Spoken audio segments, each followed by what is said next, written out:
There's definitely something wrong, Mr. Lampard. Four people abusing VAR and handball so much. I hate VAR. I wish VAR was a person.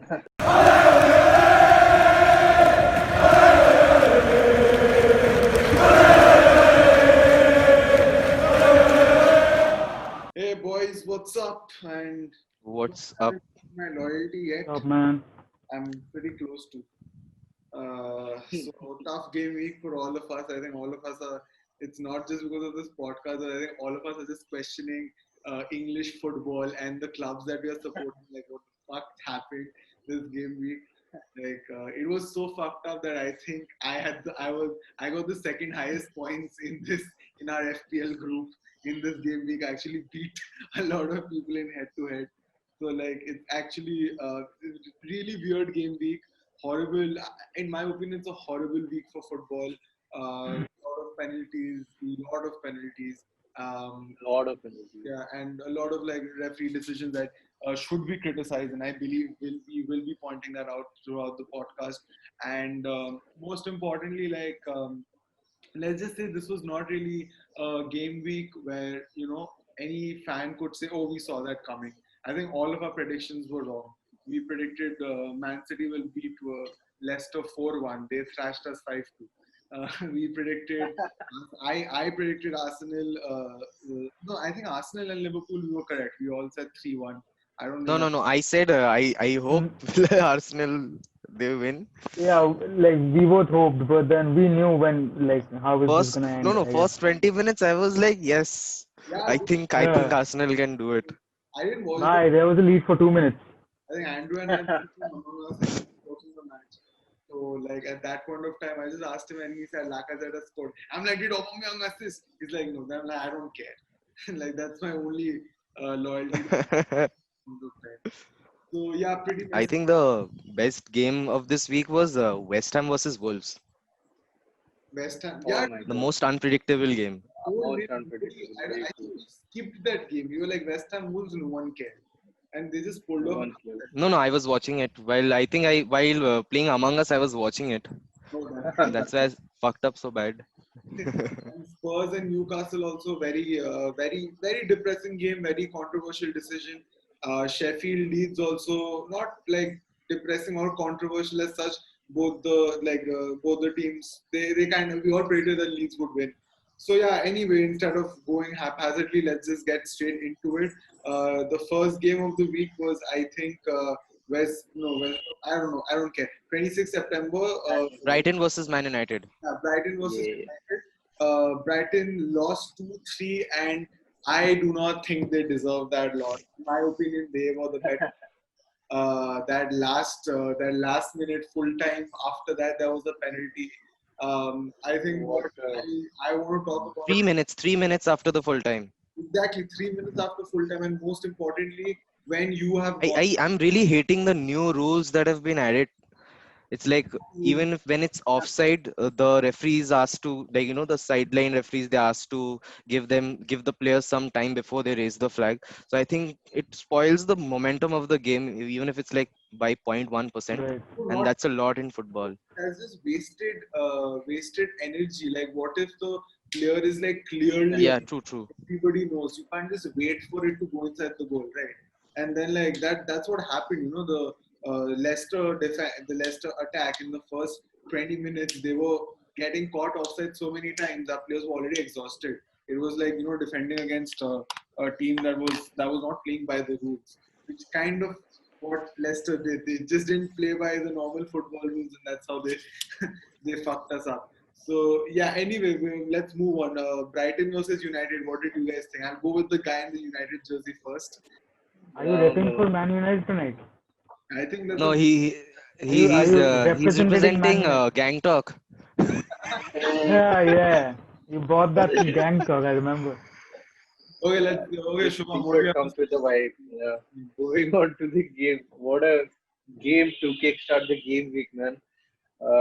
Although if you would have asked any random supporter, no, like who do you think would win the match before the game? Anyone would have said it was United. But on the field, it was a completely different story. Brighton Hove Albion come into this game beating Newcastle away in the previous game 3-0. So they looked pretty sharp, right? Um, the players who stole the show for me from Brighton were, I think, Trossard. March was really well played. White was looking good, and even Mope.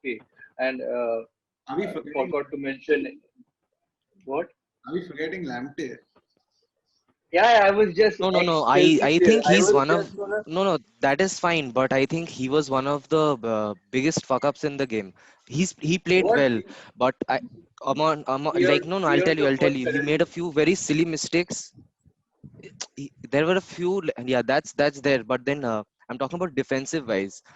In that case, then even Mendy is a great crosser, but he can't defend for shit, and that's where City got fucked in the ass. Yeah, Lamptey is not a good defender, that's for sure. He's more of a person who can take the ball But forward. he's pretty young, so I wouldn't criticize him. He's very But he short. wasn't Yeah, that great. yeah. The Chelsea Loney. I think even though you are criticizing him, but for me, I think I'll give him brownie points just because he's Shubham, a Chelsea Loney. as a former Chelsea So fan, you will give a former Chelsea Academy player full credit, no? yeah, sure, man. Yeah. The first goal, man. Let's talk about the first goal. A silly, clumsy tackle by Bruno Fernandes gave away to Lamptey. I think that was very foolish of Bruno to give away the penalty, which Mope converted, and he showed off in style. We all saw that. Uh, Later on, but the lead didn't last long, right? 2 minutes after the first goal, the Reds converted from a free kick, which I think it was a known goal, right? But Lot of Yeah, dunk, Lewis dunk. initially, no, it was scored by Maguire. Like there was but Maguire. Maguire scored, assisted by another ex-Chelsea player, Nemanja Matic. Uh, and yeah, man, it was a great game. I think Brighton deserved more than at least they deserved a point. They hit the woodwork at least 5 to 6 times. Trossard, man, oh, I Cross. saw him Really good, yeah. hitting the woodwork like at least 3 times, man. Mm. Uh, yeah. Yeah, Second half into the game, Woodwork 4 times because I remember after the commentator said that Trossard has now scored a hat trick of hitting the woodwork. After that, he had hit the woodwork. So it was like it was weird. I think, but like talking about this, I'm sorry to cut you short, Shubham, but like I just remembered something. So remember when after the match, basically in the press conference, Solskjaer said that I am not Jose Mourinho that I'll go and check the dimensions and the width of the dam. Uh, and after that, Mourinho was like, why would he need to check the width of the goalpost? The only way he scores is by winning penalties. I would expect him to whether the penalty box is like Savage. yards and not like 9 or 17 or 16. So that was like a sick burn, dude. Like I don't have a lot of respect for Mourinho, but damn, hats off to you for that. So, yeah, Shubham, you were saying. yeah, man, how ironical it was. Like Man United gave away a penalty, but then they had the referee in their team, right? Uh, uh, the second half, it really looked well for both the sides. Another penalty decision, which was overruled by the VAR. Pogba fouled another player in their penalty box. That was overruled by the VAR, and I also don't think that was a just a penalty. couple of minutes later, what? I don't think that was a penalty. If I recall correctly, Yeah, it didn't seem like a penalty to me. I don't know why anyone else would think that's a penalty, but the initial decision was a penalty, but it got overruled. yeah. So VAR lost.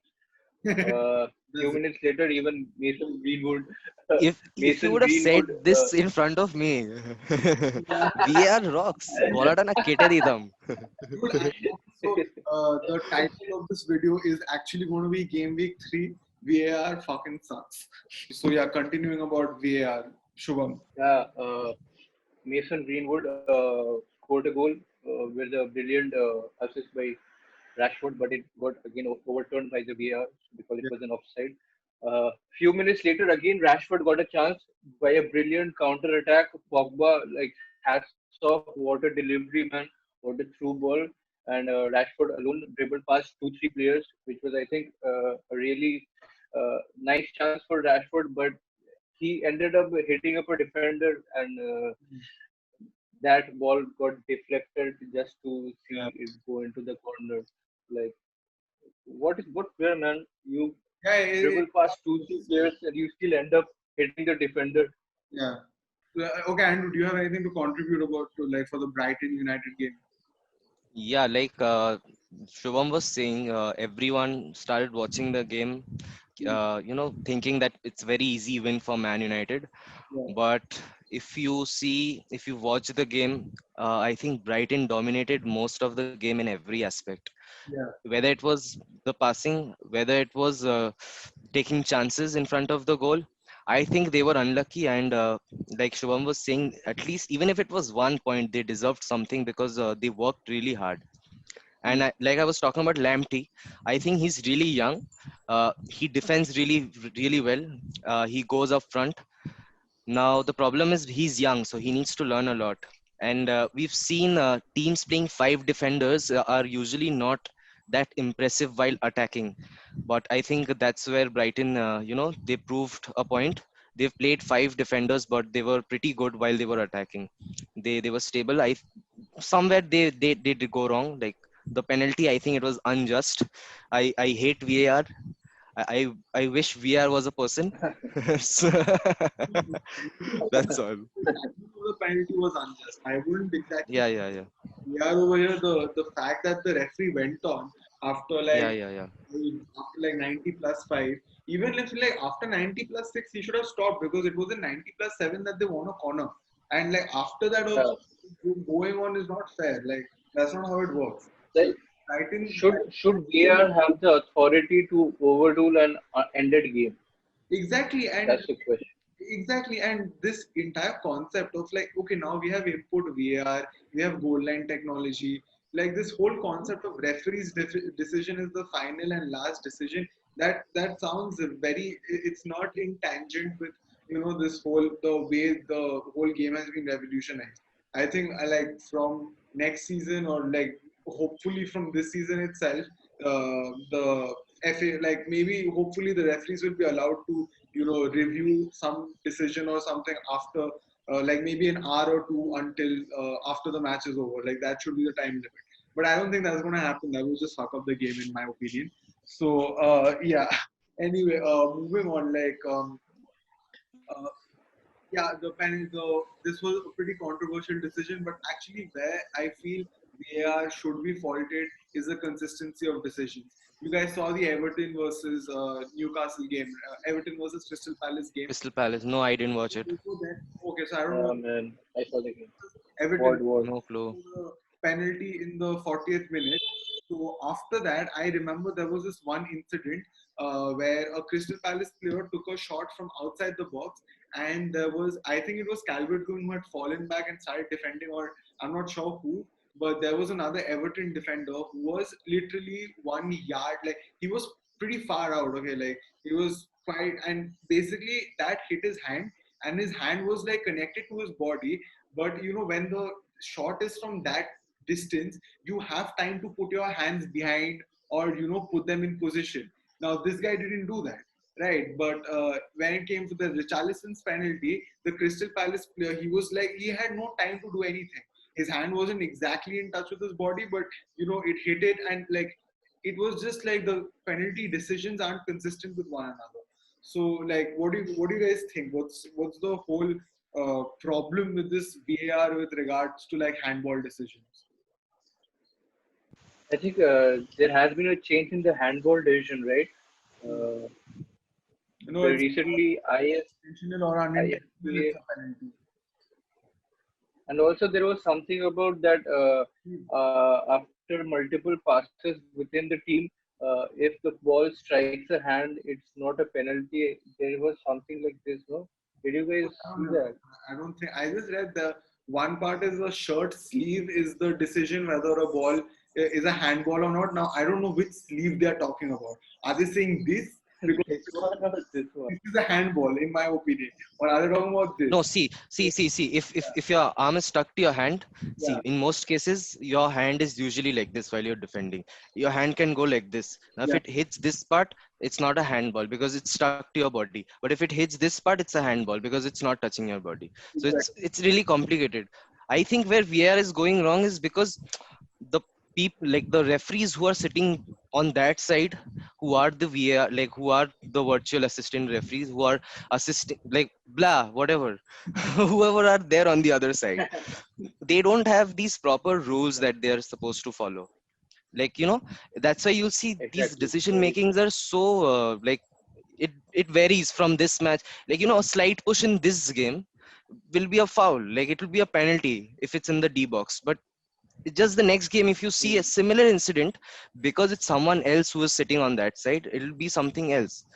And also, I think while you're watching something in slow motion, obviously, if Yeah, I do this and you watch it in slow motion, it will look more impactful, right? yeah. So I think there should be a few regulations that, like, it needs to be, there. Like, you need to follow this. You see this. You don't see it from your perspective. See it within the protocols that are there. Yeah. Follow the rules. But there are no rules, unfortunately. So Dude, I think slow yeah. motion football and VR is more like it's a. the biggest disaster. It's like, Slow-mo in football is the biggest disaster. I swear, like it just looks like a movie now. Like, just to make some. You guys remember Barcelona versus Lyon? No, Barcelona versus Napoli. That famous Napoli. handball or not? And I was like, that's not a handball. And then they're showing from this angle it's a handball, from this angle it's not. I'm like, from either angle I Oh, can see a handball. How is that a handball? And like, why should that goal be? Because of VAR, I shouldn't say, okay, like maybe we deserve to lose that game also. But Champions League, Tottenham versus City, it was a clear handball by Llorente, okay? And he scored with his hand. Even like it was a deadlier handball than Maradona's hand of God, that goal. Like, and they didn't even have VAR. So even then, people knew that it was a handball. Over there, VAR, this, yeah, they checked it and they were like, it's a goal. I'm like, is the head here? Where is the head? Dude, I His remember hand was literally like this, bro. that eats me up this is every sheer frustration coming out from a City fan. fucking. Yeah, Getting after qualified for after the this game Champions week, of League course, you'll see a lot of frustration till we win. It's fucking a golden season, and fucking we lost to Tottenham, which okay, all they were good. They were good. No doubt. They weren't better than us. I'm sorry. And if that isn't a handball, then in the next match, I think that match was against Liverpool. It was Yeah. someone from Liverpool. I think it was Van Dijk. I'm not sure. The ball hit his hand. Okay, and the commentator literally went, "If that's not a handball, City should be in the Champions League finals." Like, Oh, I'll te- uh, that I'll was tell you quick. what is happening. That I'll was tell quick. you. I'll tell you what is happening. So these referees that are sitting no on that side, they're seeing incidents. They're like, maybe it was unintentional. So let's give it a goal. And sometimes it's like, I think it's favoritism. okay, so like enough of like VR and how frustrated Andrew and I are with the decisions. Let's just come back to the game. Yeah, Crystal Palace Everton. Shubham, I assume you aren't done. So like for Yeah. viewers before this entire meeting began, Shubham just showed us the notes that he has on the whole game week, and I shit you not, he hasn't even the like 3 years of college notes will not compare to that. I shit you not. I'm not Yeah. exaggerating. Very true. This is not hyperbole. Very true. It's, So it's the yeah, most he's written in 4 years. It's the most I have written in the lockdown since the lockdown started, the COVID era. yeah, Yeah, yeah, moving back Shubham. into the game. Yeah, moving back into the game. Everton versus Crystal Palace. Carlos Ancelotti and Dominic Calvert-Lewin are on a roll, man. This Everton side are the best side I have ever seen. Uh, the best part about the squad is that they complement each other. Each department is complementing the other. Be it the defensive department to the midfield or the midfield to the forwards. Their defensive department are rock solid, man. Uh, with likes of Kane, Yerry Mina, Lucas Digne, and Coleman. Talking about Coleman, I'm really happy to see him grow, man. Uh, I have been watching him since he made it to the first team.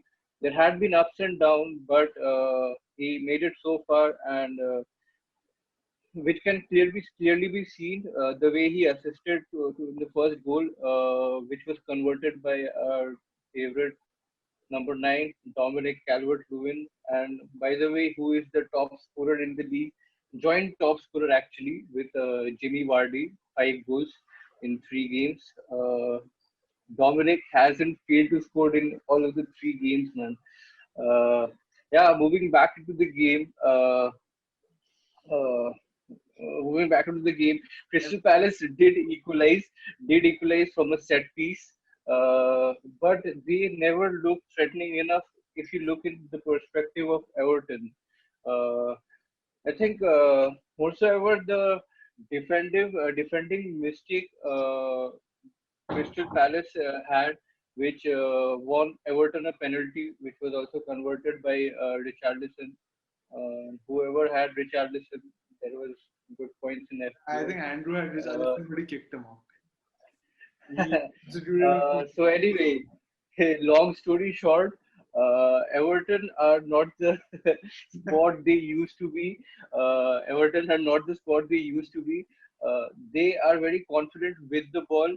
I think their attacking style, their playing style has changed from counter-attacking football to a team who can convert from open play. Okay, Andrew, enough. get it, man. We The get it. highest. Like we were trying to ignore He's it. just flexing. He's I'm flexing flexing about about the 80 City points he has losing, got. and Jamie Vardy gave me 14 points. No, 17 points after Like you bonus. won, but at what And cost? you say Vardy, See, no, I where something happened. I See, swear. I knew either Wadi and Soyunchi was supposed to give me points or Kyle Walker and De Bruyne. It was a risk. Next game week, Yeah. obviously, neither of them will get zero. So you were balancing it out. It's like either City जीतबे or Leicester जीतबे. Either way, I'm getting my points.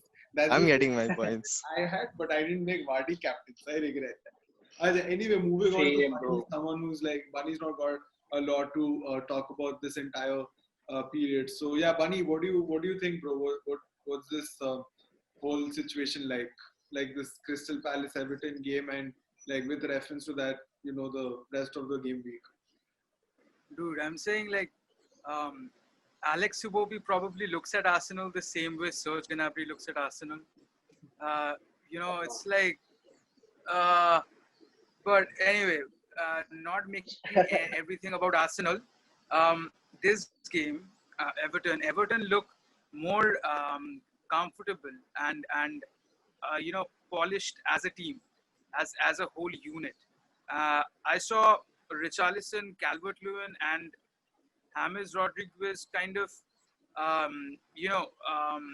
sort of dominating those sort of runs inside the box. And Ayu, on the other hand, if you talk about Crystal Palace, Ayu has been a phenomenal player for them last season even, but this season Ayu, I think does not look as comfortable as he can be, on the ball. But Wilfried Zaha, like fair play to him, he's always been their consistent player, Crystal Palace's. But talking about this Everton squad, Ancelotti has it is pretty visible that he's brought a change, and you can see it on the pitch because Everton. If we talk about Everton's, performances in the recent years, this is way better than how they play. The level of players they have, they look more comfortable. Obviously, with James Rodriguez coming in, he can hold up play like very well. And Doucouré coming in, he's this very tall midfielder who's very comfortable on the ball. Allen coming in, Gomez was already there. Dean at the back four, Dinia, Mina, Keane, and Coleman. They look very comfortable as a defensive unit. Yeah, man. I thoroughly enjoyed watching Everton. At least I'm gonna enjoy watching Everton's game as an Arsenal fan. Okay, guys, since we were talking about the Crystal Palace game, so basically, I just got a notification that Premier League referees have been informed by the International Football Association. Oh fuck, no, sorry, that's something else. basically there was a Premier League board meeting that took place yesterday, or like right, and that basically told them that the referees are to show greater leniency when coming like with regard to handball decisions. So okay, while so pretty good news. Fortunately, that thing got, it's kind of like God heard us. You know, 4 people abusing VAR and handball so much. He's like, hey guys, okay, just give me give me 5 minutes. I'll get it done. So okay, yeah. So it turns out Tottenham and Crystal Palace were one of the two clubs that were really furious over their handball decisions, and of course, like it makes all the sense in the world, why this happened. So yeah. So anyway, now since like we're on the subject of the handball thing, and we have moved on to Tottenham. Let's talk about that last goal and the game in general. I believe Tottenham played pretty good, like not as good as I expected them to. But the truth is, we saw this against City as well, and a lot of other top flight teams. Newcastle aren't an easy team to score against unless like you have that morale 100% down. You can't really get past them very easily, and they are a rough team. They're like Stoke. They no matter how good your players are, some in English football, strength is like, yeah, fuck you. So yeah, like John Joe Shelby. I don't know how that guy doesn't get suspended every game. Dude, every game I tune in, I'm like, okay, John Joe Shelby, yellow card. I'm like, next game, John Joe Shelby, yellow card. Third game, John Joe Shelby, yellow card. I'm like, how the fuck is that possible? how is he playing? He should be like, he should be out. But anyway, let's talk about the Tottenham game. 90 plus 5 minutes, I think the into 90 plus 5 minutes, Newcastle were awarded a penalty, which they rightfully scored, and Hugo Lloris is not really known for keeping his penalties out. What do you guys think about that game? And Bunny, I'll start with you. Yeah, man. The friendly neighbors. Talking about the Tottenham Newcastle game. Starting with Tottenham, if you look at the lineup, Doherty, Sanchez, Dyer, and Davis as a back four, Højbjerg and Winks, and Lucas, Lo Celso, Son in the middle, and Harry Kane. Personally, I think Doherty and Højbjerg coming new to the squad. I think a lot of teams have had this rush to kind of upgrade their teams a bit. But I've seen this with a lot of teams in the recent games that the new players coming in, they sort of lack. It's pretty obvious because they haven't played any sort of game with these players. So these players lack the sort of communication that's required. I think, Højbjerg and Doherty are exceptional players, but they can certainly do a lot better. So Tottenham as an attacking unit, I don't have much to talk about that because we all know what Tottenham are capable of with their attackers. I was expecting a couple more goals, a couple more shots on target, but as you said, Newcastle are a very rough squad. They defend with all they have, but then John Joe Shelby, I think that he's sort of that old school sort of a player who gets away with kind of anything on the pitch. He likes to kind of play the rough game a little bit more than the other players. Almiron, I would like to touch on the player because Almiron, the Newcastle supporters have had enough faith on Almiron to shine as sort of a playmaker, as a sort of this incisive player who can make runs into the deep. But we have not seen the full potential that this guy can unlock. Let's come to Chelsea versus Mitch Albion. Actually, it was a bad comparison because Chelsea haven't been able to get away with everything that they've done. They were recently, like the FFP ban just went up. So yeah, it's actually a very bad comparison. But considering that they are owned by the Russian oil mafia, it makes sense. So, dude, that's not. এখন কেন শুনবি না Southee oil Russian oil লোকেরা ভুলে your owner is not allowed in the country he owns the club in, okay? Shit. So like Chelsea and Donald Trump have something in common. Their owners can't enter Russia. I mean England. Bruh. Uh, So okay, Nah, moving ये on. रकम competition है भाई. Enough of getting after Chelsea. Each Wait. other's owners. Yeah. Oh yeah, and Shubham, the reason I just took Bunny's opinion on Tottenham is because I think it was a pretty concise thing. It's impossible to add anything to that. If you guys do, please let me know after this. But yeah, moving on. Chelsea versus West Brom. First three goals, horrible, absolutely horrible play from Chelsea's defense. Alonso first goal was his fault. Thiago Silva the second goal. Thiago Silva. Third goal, I don't know whose fault it was, or maybe it was. I don't think it was anyone's fault. Just give them the credit for the third goal because scoring against Chelsea is a big deal now. Exactly, and on top and of out of all the players, I saw Kepa talking to Lampard. Was it all my fault? Dude, exactly what I wanted to say. I remember even during the game, I texted on the group saying Kepa was looking at Lampard saying, what are you going to give now? So yeah, but again, Chelsea did pull off a comeback. It was not expected that they were going to pull off, they're going to come back from 3 goals. But yeah, I'm happy Ruud Werner and Havertz gave me some points. Thank God. But yeah, anyway, moving on. Shubham, what's your take on the game, bro? I'm sure you've got a lot to Bro, yeah, man. It was a roller coaster of a game, man. I believe it was a game of two halves.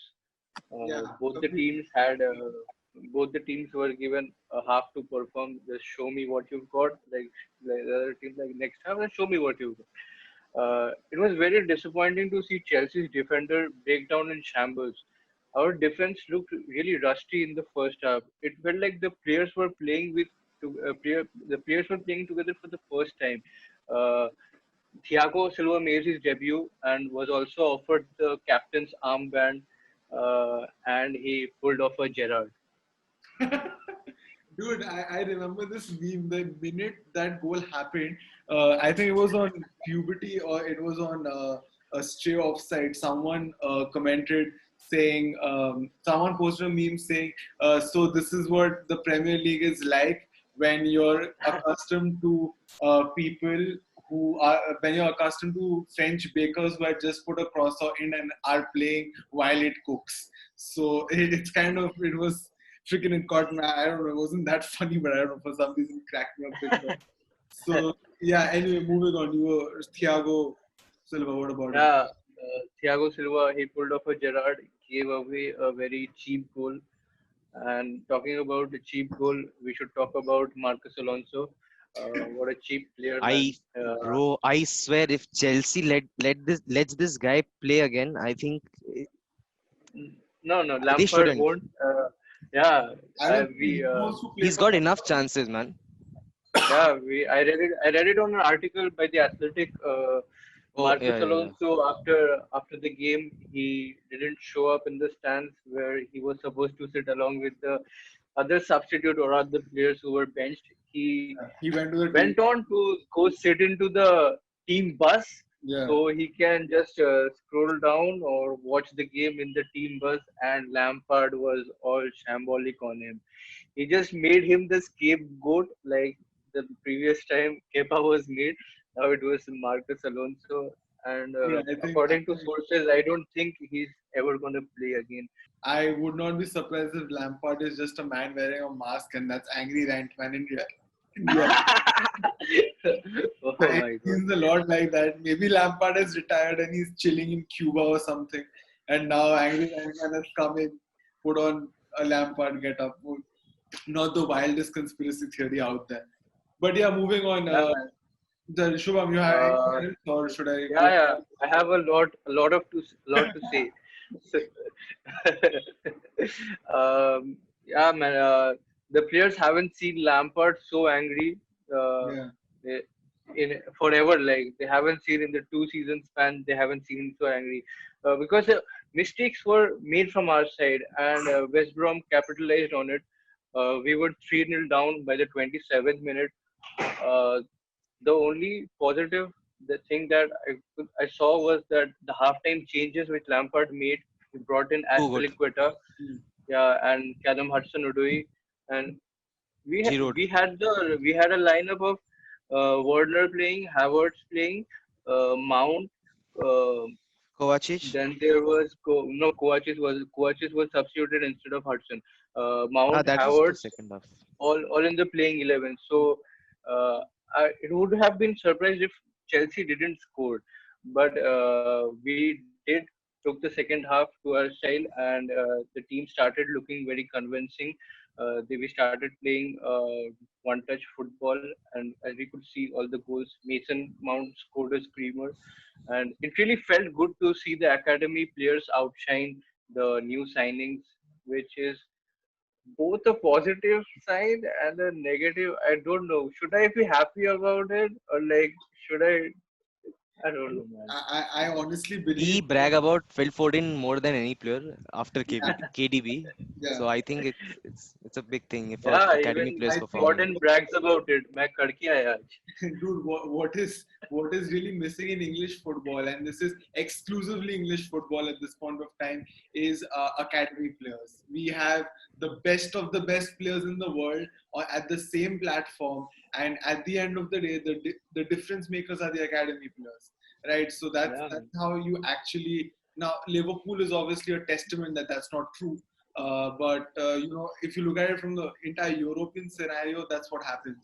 I think maybe that's one of the reasons why English teams haven't done performed brilliantly in the UCL, because everyone over there is a great player. Everyone is a top European talent. What separates is your those one or two those not so renowned players, or your considered to be average playmakers who can actually tilt the game, right? And in case of Bayern, it's just like that's actually what happened with Bayern, right? Like if you look at their players compared to their top talent, the squad is pretty much disbalanced. But their players all around, they're just so good that it just makes them seem like an unbeatable team. Even though Hoffenheim has proven that that's not true. yeah. I was just gonna talk about it. Bayern Yeah. lost 3-1. Finally, Bayern defeated. Yeah.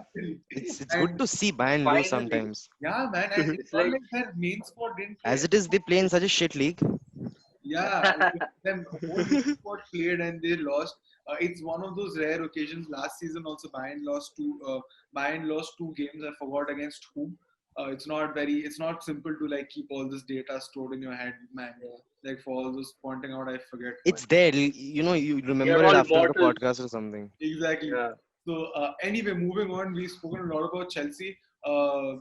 Okay, let's just talk about the Leicester versus Manchester City game, which I'm sure everyone wants to talk a lot Of about. course. In my opinion, like I'm gonna throw this to Andrew because like he's the City fan over here. So, in my opinion, it was shambolic, shambolic performance. There's no other way to describe it. Um, Biggest mistake was subbing off Fernandinho for Delap.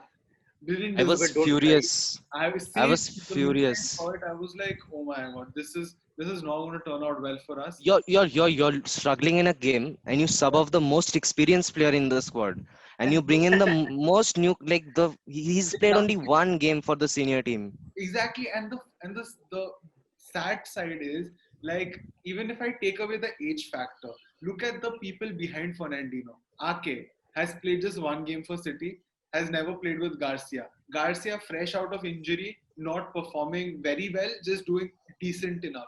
Rodri was effectively taken out by Leicester.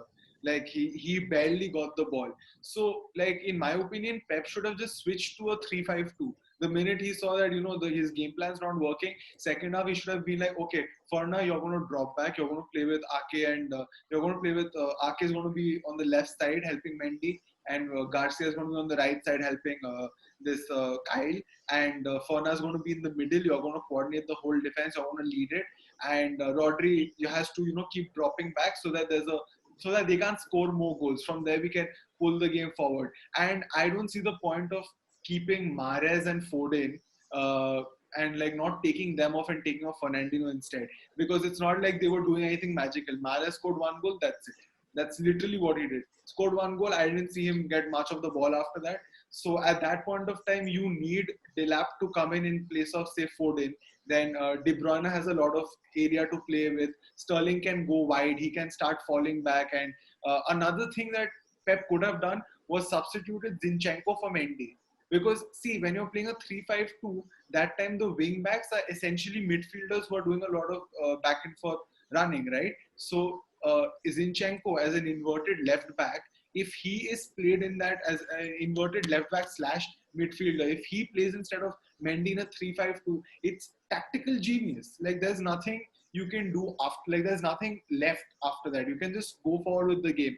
But yes, again, it was very unfortunate, and I do not think this same situation would have happened if we had either Gabriel or Aguero. If we had fuck you Shubham, like fuck you big time, fuck you, fuck you, fuck you big time. Like if we had Gabriel or Aguero playing, or even if we had Laporte or Bernardo or Cancelo or playing for us. But yeah, Andrew, what's your take, bro? I think when I started watching the game, I really thought that I'm gonna shove a few dicks in few people's mouth, but the opposite happened up my ass. See, I think where Pep Guardiola went wrong was he thought that Leicester, they're not great at keeping the ball. So what we're gonna do is we're gonna keep the ball, we're gonna keep passing it, and we're gonna make space. We're gonna see if they're gonna make space. We'll see if Sterling can make space. But he forgot that Eric Garcia and Nathan Ake are playing for the first time. Of course, and Benjamin Mendy is playing for the opposition. Uh, so yeah, like Eric Garcia, see, he's young, but Yeah, if you're playing a game against Leicester is a top six side now, yeah. so That, you cannot like that, make that such mistakes and Arsenal नीचे two चले गए. miss. Leicester and Everton are better than the top six, yeah, the top dude. five. They're in the top two right now. I mean, the No, top no, five. You know what I'm saying? The top five. Yeah. Bro, they're above Liverpool at this point of time. That is. I think. I think personally for me, Man City. If Pep Guardiola bought the four best defenders in the world, five best defenders in the world, there'd still be problems. You know why? Yeah, Because yeah. I think uh, Man City as a team, what they do is they like to sit at the final third, looking, crossing the ball from this flank to this flank, looking for gaps. And basically for that, they commit their midfielders, their forwards, and their fullbacks, leaving only both the defenders. Hmm. You know what I'm saying? And that is hard for About any pair of yeah, defenders. yeah, yeah, true. See, you guys remembered the interview where Klopp went at that fucker United legend. What's his name? King. Whatever. Keen, keen. Couldn't care less. I, So players like Vardy and Aubameyang, the only way is like you can defend against them because they're too fast. Okay, for the defense, for any center back, Vardy, Aubameyang, they're like lethal because if someone chips the ball over the defender's head, it's pretty much the job is done because they'll run with the ball and you can't even grab them by the jersey because they're too fast. yeah. So I think this is where we went wrong. I think like Rishi and I were discussing, like Fernandinho is the most experienced City player right now since David Silva's left. So what we could have done is, like he said, we could have gone with three center backs because you need to have an attacking is another way of defending. I've learned this from Yeah. FIFA. So yeah, whatever. Like I was really disappointed at the way. See, it was not the fault of the players though. Like everyone gave almost their best apart from Mendy. Yeah. And this is for the first time I missed Gabriel Jesus. Dude, same man, same. Like Like I don't understand what is this hype around Benjamin Mendy. You like whoever says that Benjamin Mendy is like a great left back, he completes Manchester no, City. he's not great. He can cross the ball. He's That's it. okay. Like that's it. And like the season he was out with a what do you call it, ACL injury. That's the season we won. We had 103 points. So I don't see Benjamin Mendy as some crucial Shit. player. And more importantly, like as Andrew said, it's not the player's fault. Like it's just Pep who is his own worst enemy. He just thinks too He's too much. oversmart sometimes. Yeah, he See, if Delep played well in the first game, either yeah, you start him or you don't play him at all. exactly. I swear to That God. is a very, Yeah, because see, who are you like you're bringing him in place of a person who knows City inside out, who can play as he's played as a left wing, he's played as a right wing, now he's a center back, and he's supposed to be a CDM. So these are the few decisions I think he completely, it's like he himself is confused when he's about to make substitutions. He could have easily brought off Sterling or Mahrez because they weren't doing anything. I exactly. didn't see Sterling the entire game. I don't even know if he touched the ball even once. Yeah, He got 3 or 4 he touches did on. towards the end. I saw him. He was Yeah. trying because he fell back. He's like, give me the ball. I haven't touched it for like 1 hour now. Sterling started performing in the end was when Delap came on. Sterling went out wide, so that's why he's comfortable playing. It was a fatal mistake to play Sterling as a false nine or proper nine or whatever. He was not a false nine, man. Yeah, he He was a was playing a false proper nine. striker. Yeah. How can he play a proper striker? He's shorter than me also, man. So yeah, and Ake also got his goal, so I'm really happy about that. But you know something that Bunny pointed out, and that's a very it's a crucial point. The key to beating City is to beat their press twice. That's it. That's literally it. You do that, you're through. You'll score 5-6 goals, arams against them, and that All is I saw Leicester doing was stopping KDB. He was yeah, marked from three sides, and Rodri couldn't help because he had to fall back because the defenders were making mistakes. So there were few aspects where they did play smart football. Like, yeah, and obviously Brendan Rodgers, he's a great manager. If it wasn't for the slip by Gerrard, he would have won an EPL. yeah, Uh, so yeah, he's a smart manager. He knew where to stop City, where we are weak, and exactly, yeah. there was no playmaker apart from KDB in the entire game. True, true. And one more thing is as when you're playing against teams like Leicester or Leeds or Liverpool or even Arsenal at this point of time, they have understood. These are young managers. They have understood that you just have to beat their press and you're through. And I don't think Pep has realized that. He admitted after the game that I know my faults. I know where I went wrong. I'm going to make corrections. But still, I don't see what's going to happen next because now we have Ruben Diaz who's coming in. And this Rodri Fernandinho duo, I'm really liking it. I was really liking it. And I actually still am because they were essentially, when your fullbacks have gone forward, your centre backs are behind, and then, your midfielders, everyone is forward. At that point of time, two holding midfielders, they play a pivotal role in keeping the counter attacks away.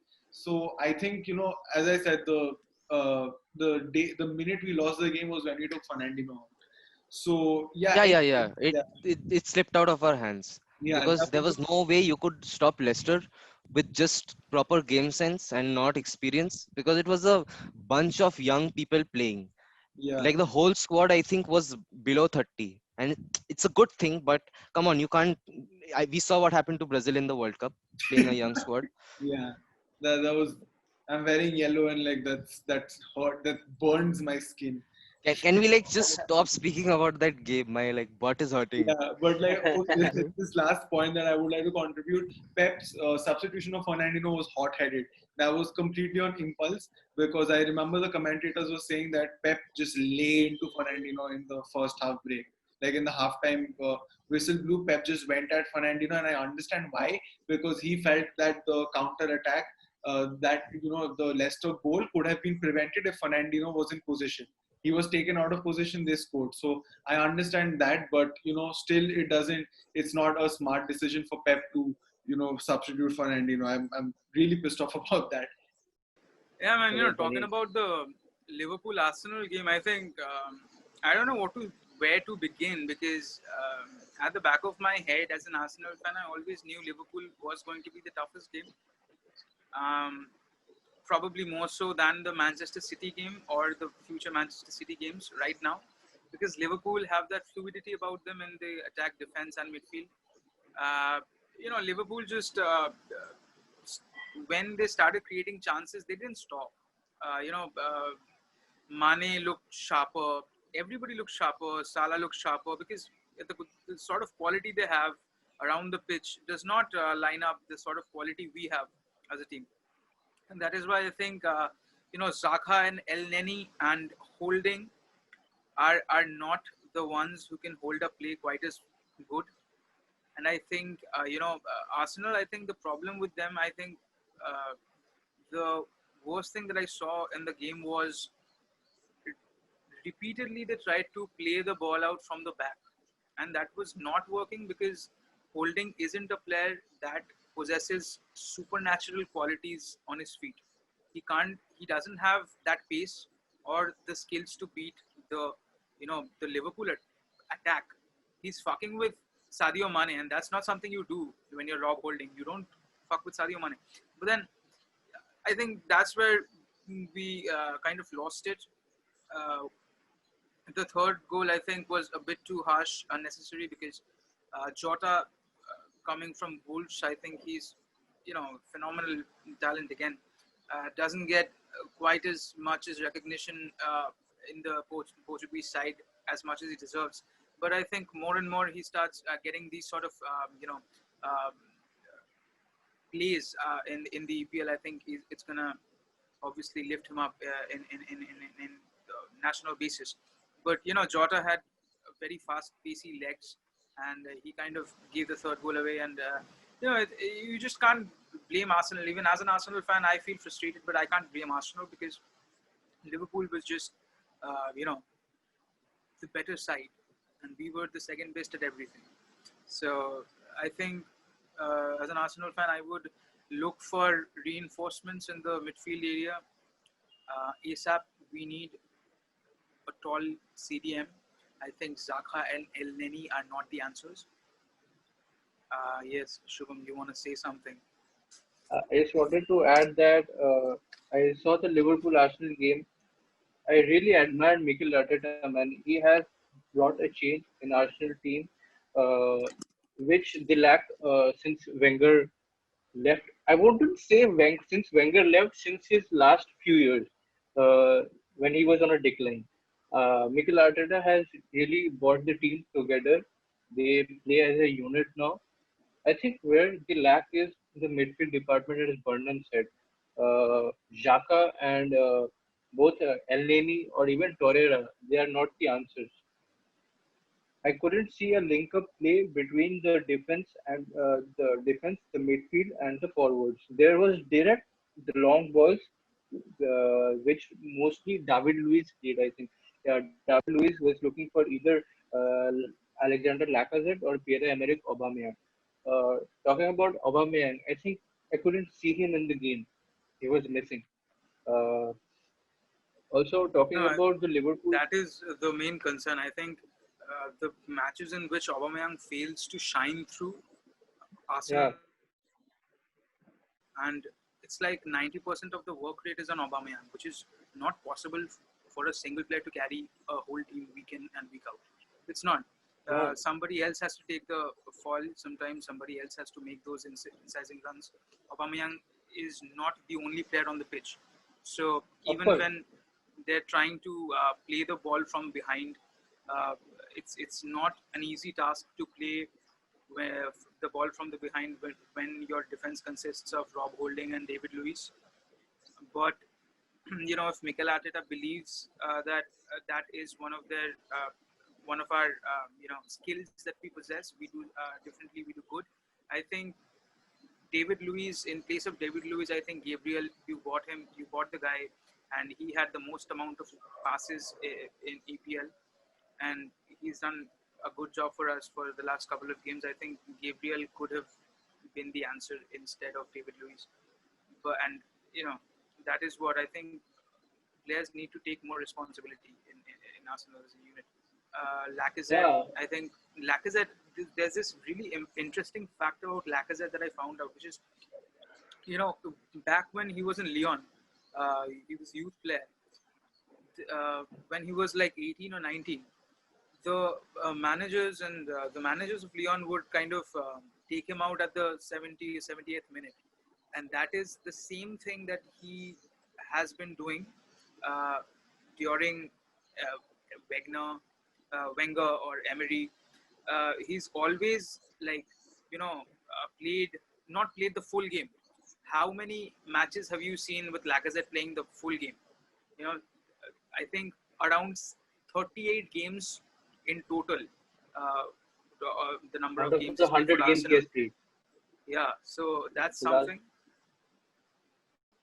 So yeah, man, I uh, think Liverpool just took the game away from us, and there's nothing we could have done because it's Liverpool. So Liverpool, as rightly said, they deserve the 3-1 win. Yeah, I can, as an Arsenal fan, I can just cry and cry and cry till the next game, which is also against Liverpool. So yeah, you try. I think Alexander Lacazette really had a lot of chances which he failed to convert. He had at least three chances where he was one-on-one with the keeper. He took the first one, but he failed to the other two, which is very important when you face a squad like Liverpool. They hardly make mistakes, so you need to capitalize whenever you and, find it. and exactly that is where we kind of in the past, like 2 games against Liverpool and 1 game against Manchester City, and also 1 game against Chelsea. With that sort of a squad, uh, it Arsenal won because they took their chances. There was no looking back, and they took their chances, and they didn't fail. If they failed, there was no coming back because Arsenal are the least, the probably the second worst side in creating chances. So it's the chances are just not coming. There's no creativity on the field as such. Yeah, El Neni is not a creative player. Saka is not a creative player. Danny Ceballos is one, and is one. Arteta should have gotten him probably 60 odd minutes late. He got him on the pitch, and sorry, so that's where Liverpool kind of took the game away from us in the midfield, and also I mean in every department. So anyway, Okay, so like we just have 2 more games. Sorry, 4 more games to cover. Leeds and Sheffield, Southampton and Burnley. So these were like really boring games, guys. Like I can't watch Southampton Burnley. It Like, was so boring, I didn't watch it. dude, I just saw English and I fucked up. Like after half time, I just fucked up. I'm like, I don't care about the result because my only reason I was watching was for Oriol Romeo, and he got like 3 or 4 points, and I was like, fucking cool, I'm going to sleep. And after that, there was the Leeds game. Even though that was like in the middle of the day, I stopped watching after the 85th minute, and 85th minute Patrick Bamford scores. I'm like, the fuck. Yeah. It's like it's like I don't know, man. It's like you study the entire syllabus and you just leave out that one chapter thing. Abhi bhag itna useless. Kaun padega abhi last chapter? And fucking that Uh, question comes from like 30 months or something. Like it's just and also that question came in the last year also, so फिर से तो नहीं आएगा. Like no, uh, I don't think that question like Leeds came in the last year. So yeah. So Leeds came from another division. So yeah. Anyway, moving on, we have 2 more games that were like really interesting because these just exceeded all our expectations whatsoever. West Ham Wolves. West Ham beat Wolves 4-0, and then Aston Villa Fulham, where Aston Villa won 3-0. As they're coming back, okay, so West Ham beat Wolves 4-0. Huge shock. Like everyone was fucking. I didn't have any words for it, but because I didn't watch the game. So that, and Aston Villa beat Fulham 3-0. And again, another game none of us watched, but we do have Bunny, our main man, to talk about it. So Bunny, what do you think of the 2 games, bro? 7 goals in total. dude, Fulham and Aston Villa, I'm going to talk about first because Aston Villa obviously keeping another clean sheet. With বলো বলো নামটা বলো নামটা বলো former Arsenal player Martinez. Yeah, man, former Arsenal player, and you know what? There's a major uprising among Arsenal fans after this last game because some fans are like, we kind of left the better option and kept the more inferior option in the form of Bernd Leno. But Oh my uh, God. it does not that essentially mean that Martinez is a better goalkeeper than Bernd Leno. Martinez is on a roll right now because he's won trophies. His confidence is like, up the charts, beyond the roof. And talking about Aston Villa, Jack Grealish, I've seen whenever Aston Villa has needed somebody to take over and score goals for them, Jack Grealish has been the one. They always look forward to getting the ball towards Jack Grealish and scoring that goal in the opening 5 minutes. That kind of uh, gives the team a sort of a superior tone to set, and makes it more and more difficult for the opposition, because conceding a goal in the first 5 minutes is difficult. And then Ming and I don't know that players, I can't pronounce his name. Is it just some with H? You remember? Hurihane. Hurihane. Hurihan or Hurihan? Huri- Connor. Let's go with Connor. The first. Connor. Let's go with Connor. That's a safer option. Yeah. Yeah. So talking about safe options, Jack Grealish never plays it safe. Jack Grealish would, I kind of like his play because he always, he's never talked about that frequently. But as per Most his fouled Aston player Villa, of last season. that kind of tells you something, because opposition know the capability Jack Grealish has. He can shoot the ball, for far out. He's got that curling shot from his right foot, and Mings. I think he's a phenomenal defender. He has bad games, but he's not at all given worth and credit that he deserves. I think he's definitely not a player to be taken lightly in terms of defenders. I think he has that sort of a physicality that a lot of defenders are lacking in today's game. I mean, in the modern game. But if you look at the stats, Fulham were kind of more dominant with 65% possession and 16 shots, rather than Aston Villa with 12 shots. You know, Fulham again, it's kind of the confidence that they're lacking, and the sort of quality they have in the final third is just not up to the mark.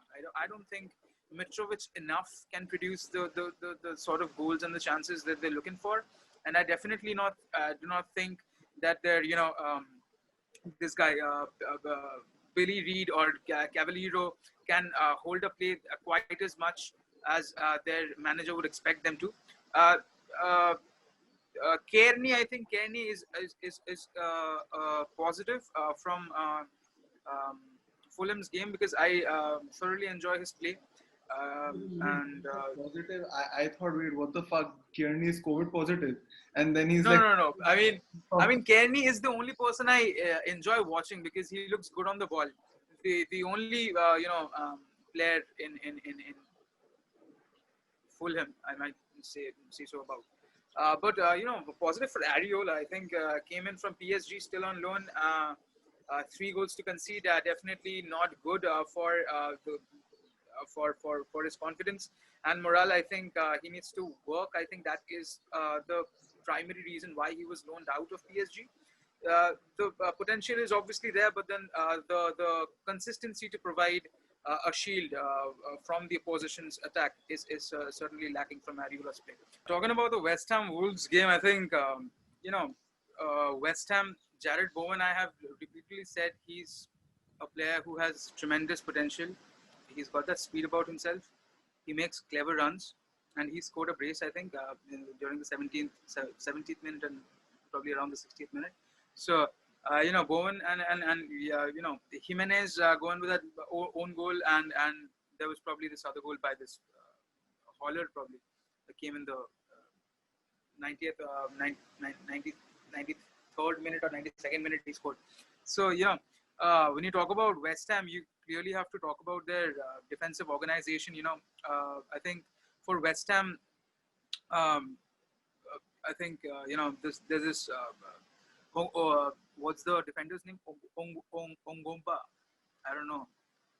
What's his name? Ogbona. Yeah, Ogbona. So this defender. That Ogbona, bald fuck, no? yeah. So Ogbona has that physicality about himself, and I've seen him play in games really well and not get the credit. I think because he's got that age factor, he's past his prime, he's a washed out not saying washed out player, but I mean he's 32 or 33, so he's not got miles ahead of him. But then he's sort of an effective player in the defense. That's all I want to talk about. And Fabianski in the goal is doing a very good job, not just because he was an ex-Arsenal player, but he's. What do you guys think And from this game? I think like since none of us have watched this game, I don't think there's anything that we would actually have to contribute. And since like these are two games no one's really interested in, we are not going to get into that. But I do have two other people who really want to add, and I know Shubham's going to rip into City. So I'm just going to keep Andrew for the latter part of it because I'm biased and therefore we can have the last word. And Shubham, yeah, you wanted to say something, bro. No. Let's keep the City game for a side for a bit. I just wanted to talk to Bunny about the Grealish thing. Yeah, Yeah, you guys speak really highly of him. So why don't your folks sign him? bro, Because your you want club gave away Willian for free. Uh, Right now, okay, it's really hard to, for all those who are wondering justify. why is the Chelsea fan calling Shubham or whoever's new to our podcast, why is someone wearing a Chelsea jersey saying that, Manchester United jersey gave away million for free. It's kind of a, bro? If Grealish played 5 odd years in Chelsea, we'd buy them definitely. what? Uh, okay, yeah. If he played Yeah, 5 years in Chelsea, I or mean, Chelsea, I yeah. mean, we don't honestly, it's kind of self-deprecating at this point, but we don't have the monetary resources to buy players. We don't. We are struggling to get our or Partey, either one, but not going into that. Grealish is a phenomenal player, but we don't have the resources. I honestly I think, think I every think team. y'all need Partey more than Awar. no, dude, Yeah, I our, think Because Partey so is a as well. great CDM. I love him. Right. And he's tall. He'll bring that physicality in the middle of the pitch. when you have a player like Awar, okay, he's been like a playmaker that like even the likes of De Bruyne, I think even Messi once complimented Awar on his game, and even Ronaldo and Sari, everyone said that Awar was one of the one of the players that really stopped us. So yeah. Anyway, like enough about potential transfers. I want to cut it short. So Shubham, I'm going to go to you. Do you have like anything to say about like City? Then Of course, Fulham. of course, man.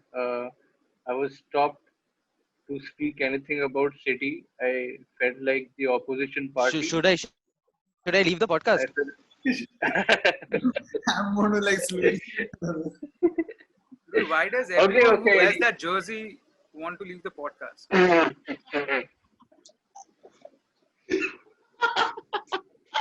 Holy shit. There's definitely something wrong, Mr. Lampard. Oh my god. Move on, Right. Okay, moving back into the Pep's team. It was a disaster, and national what? National National disaster. disaster response force were called upon, and the message coming is that Ruben Diaz is coming for a hefty fee of around 62.5 million. And with that, I think Pep has spent around more than 400 million euros on the back Going to be four line. 400. Okay, Go ahead. yeah, If it's going. if Ruben comes, Yeah, it's it's going to be 400. 400. No, It's I 400. definitely know where It's Shubham gonna is be a getting this idea from. 400. I've seen the same 400. post. I'm 100. 408 million euros spent on just back four. Just the back four. Okay. And how many players has he brought in? Okay, for At least 5, 6 too. Shubham, Uh, Shubham. One second. what? I have something for you. Just give me a minute. You can continue with this, but I'll tell you exactly how. Why do I feel like you're gonna gift him your middle finger after 4 minutes and be like, "This is what you get"? Bro, are you watching Republic? If that, then don't stop. No, I'm just going to give you some stats. Okay. When did Guardiola come in? 2016, right? Okay. Yeah. Now for Yeah. all shitting on Guardiola, this was the team Guardiola inherited from Pellegrini in 2015. Joe Hart, 29 What a years. slow team that had been. Bakary Sagna, 33 years old, stopped playing for France only. Company, top shape. Zabaleta, 31 years old. Fernando, 28. He got Kolarov. Nasri, Kolarov, 30 years old. Caballero, Zeko. 4 years old. Jesus Navas, 30 years old. And Mangala. Like, Mangala doesn't matter what his age is. 1 minute, I just want to say something. Like, At Gail, one point, when we bought Mangala, he was the most expensive centre back. yeah, Yeah, exactly. yeah. And then we had Gail Clichy, who was like, I like Clichy. he I was, like Clichy and Kolarov. he was good, but he was 30 And years Michael old. Richards. Guys, you are comparing, like, you are shitting on Pep for spending so much. Look at the fucking age. Like, the No, lowest, no. I remember 5 players leaving on the same day. bro, the youngest defender at that point of time was Company, 30 years old. Youngest defender. If you discount Bro, you forgot DB Ellis, you know. no, technically, No, I mean, David Gillis, yeah. like whose career was ended by Rashford in one nutmeg. yeah, Demi Kelly is 35 years Oh, old and Otamendi 28 years old. That Youngest. on did Lescott left earlier, right? that's Ah, what Julian Lescott. 2014-13. So yeah, this is for all those, Anyway, not just for it Shubham. was a. And Anyway, you guys spent 400 million no, almost gradually on a 400. 4 year or on a 4 year span, and ठीक है, still ठीक है. ended up Fair giving enough. three penalties. yeah. Three We have penalties the in a money, we will single spend game. 100 next season also. We have the money, we will spend next season also. Okay. Dude, No, doesn't no, even- Shubham, continue. Shubham doesn't even Yeah. feel bad about by that statement because Shubham knows Amadu Bachi. You know what I'm saying? Shubham, even we have, but then I can't say the Yeah. same. Of course. Still spending 400 million euros gradually over a 4 year span and still ended up giving three penalties. The only defender who didn't give away a penalty was the ex Chelsea player Nathan Ake. Uh, Vardy took the game from City's hands with that flick, the second goal he scored, the flick, the wala. Uh, he scored his first hat trick of the season, and mind you, he's 33 and still playing the top level football, and that too in the True, Premier true. League English football. And if you see, I just saw a post where they were talking about Rooney. By the time he was 33, he was playing for Derby County, lower tier. Because he had Okay, already and scored almost 300 goals in the EPL. yeah, and talking about Vardy, he reached his prime when he was 29. Yeah, True. He came into the limelight. And yeah. yeah, he came in the limelight when he was 29, and now he's 33, and he still looks lethal. He does not have a great physique, but he still keeps on performing at the very best league of football in the world. Before Uh, also, he doesn't need to be involved in the entire game. The minute he gets the ball, yeah, like that's his beauty. Vardy hardly completed 5 passes throughout the game, Yeah, and still ended up scoring 3 goals. That's the beauty of the game. And Leicester City, if you all have seen their last 3 games, Leicester played, they didn't have possessions for long. They didn't have more shots on target compared to the other team, but they still ended up winning all the 3 games. And how is Brendan Rodgers doing that? Please, Lampard, learn from me. uh, even Pep, so anyway, Pep is a kind of person who always goes into a game with at least 3 plans: Plan A, Plan B, Plan C, and ends up making a hodgepodge nobody ordered. Like that's how I sum up Pep Guardiola for Man City. I want to refute everything that he's saying, but the problem is I agree with him. Like, Yeah, no. True. Pep Guardiola, he's like too stubborn. Like, he knows this player is not playing well. But he's already said that, he's going to be a vital part of this match. So even if he's the worst player on the pitch, he will not sub him off. exactly. Maybe it's his ego, whatever it is. Yeah, I think Guardiola's overworked. He's not spent this much time at a single club before, and he's going to extend his contract, which he has made very clear if we still want him, and which I think we will. I'm sure Chiki will fight for Pep to stay, and Pep he wants to stay for another 3 years. But I think Pep needs a holiday. He needs to go back. He needs to spend some time with his wife, his kids. Have some fun, enjoy another honeymoon if possible with his wife, and then come back with a clear head. And with Mikel Arteta. Yeah. Yeah. And Dude, we need that as well, man. I think even Arteta would benefit a lot from a break. Yeah, man. Yeah. That's exactly my Yeah, point. he had a break of 2 weeks. Bro, everyone except Klopp would benefit from a break. Klopp had enough time, and City didn't even have a preseason, so like it was pretty sad.